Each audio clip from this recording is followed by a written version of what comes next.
Welcome back to your ultimate pit stop, Piston Pundit. Today we're not talking torque curves or horsepower dynos.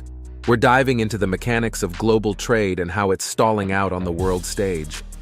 Donald Trump has been parading historic trade deals as proof of American leverage, but one of his biggest showcases, a $350 billion commitment from South Korea, is skidding off the track.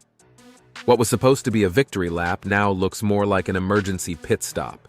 Let's break down the twists and turns of this high-stakes standoff.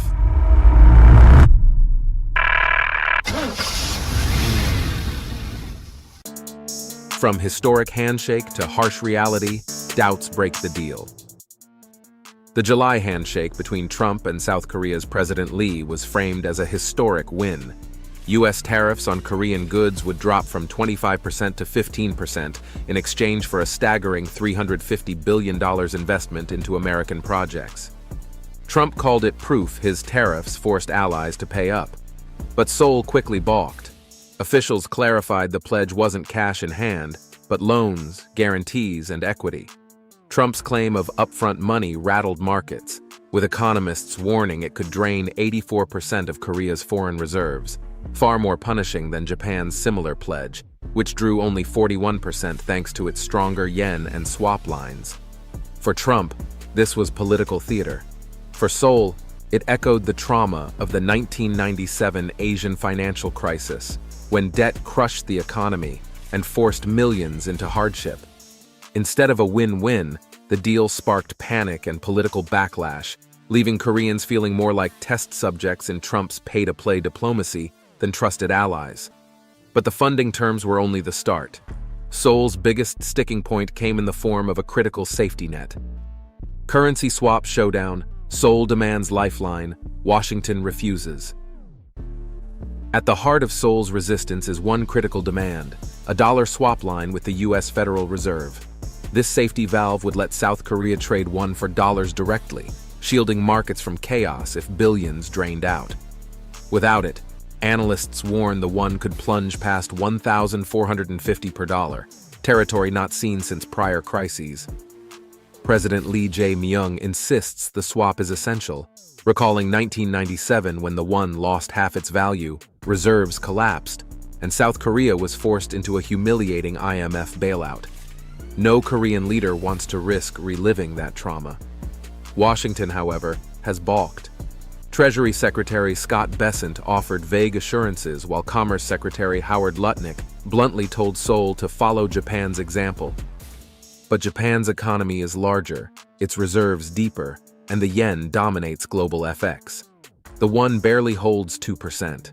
With markets jittery, the currency already past 1,400, Seoul sees this swap not as bargaining leverage, but survival.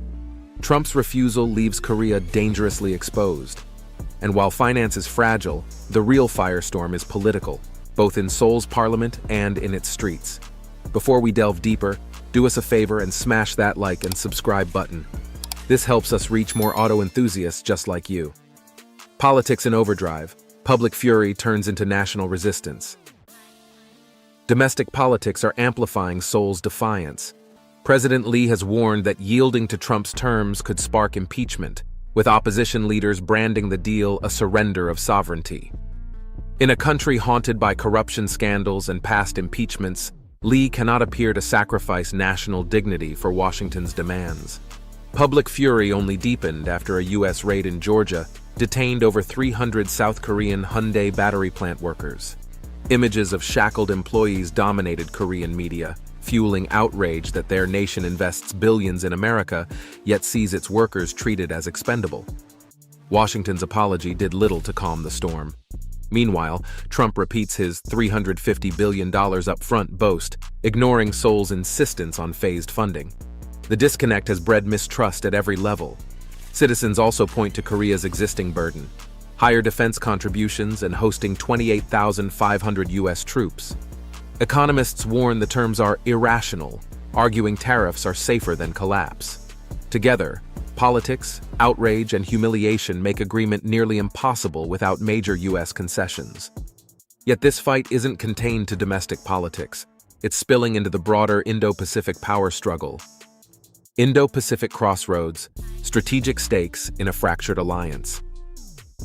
This dispute isn't only about tariffs, it's unfolding in a tense Indo-Pacific where alliances are constantly tested.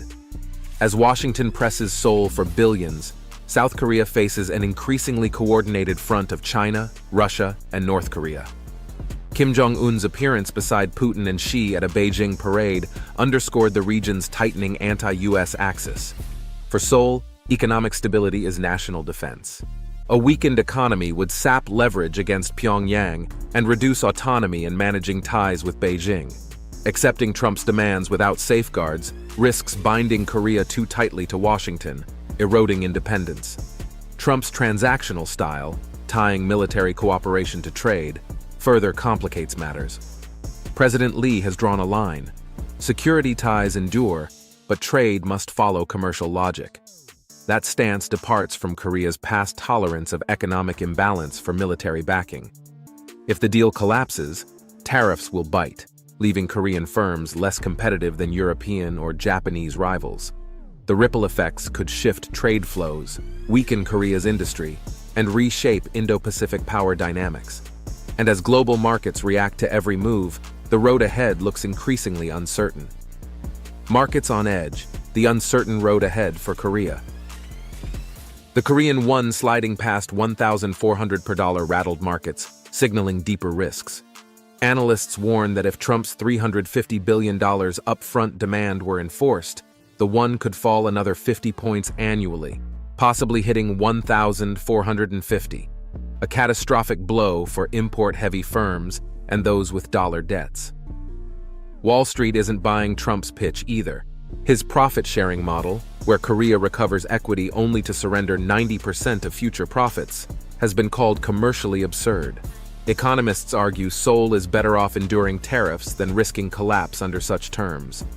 President Lee agrees, rejecting reckless gambles for short-term relief. Instead, Seoul has offered phased investments, financial institution loans, and commercially viable guarantees. Washington, however, has refused to budge.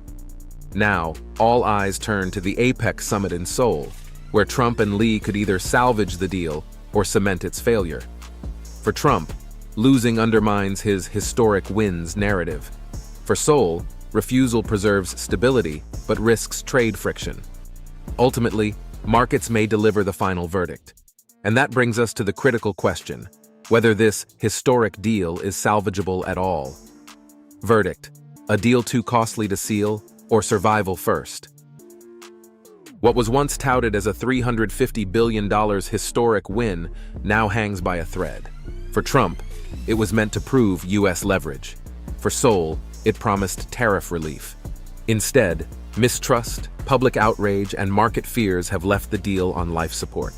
South Korean leaders see echoes of the 1997 crisis. Without a currency swap, Trump's terms risk destabilizing their economy for uncertain returns. For Seoul, survival outweighs symbolism. For Trump, tariffs remain his pressure tool, but allies are no longer automatic followers. As the APEC summit nears, the world watches. Will there be compromise, or a decisive walkaway that reshapes U.S.-Asia relations? Before you go, what do you think? Should Seoul hold its ground even if tariffs bite? Is Trump's deal-first strategy strengthening or weakening alliances? Could this standoff shift trade power toward Japan and Europe? Drop your thoughts in the comments.